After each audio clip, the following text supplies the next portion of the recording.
The Sabbath is a weekly pleasure. It's a great pleasure. It's called Oneg Shabbat. Yeah, Oneg Shabbat.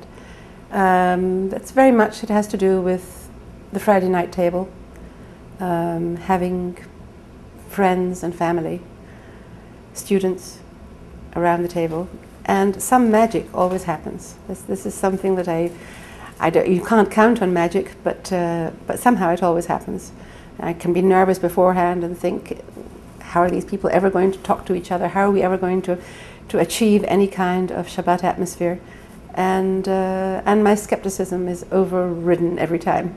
But every time somehow something very beautiful happens.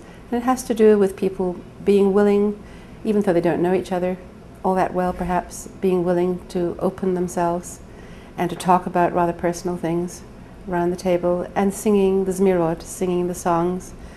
And there are the Shabbat lights shining the whole time, all the way through.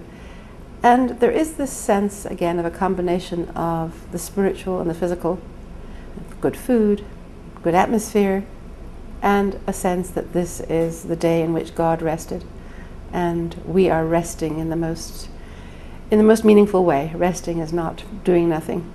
Resting is vayinafash, is in some way resourcing ourselves, connecting ourselves again to our source. And that for me is very meaningful. Then of course there is everything else one does during the day, which has to do with prayer and study and being with family and friends, and that's all. It's a great pleasure. The Friday night is often the high point, as far as I'm concerned. Yeah.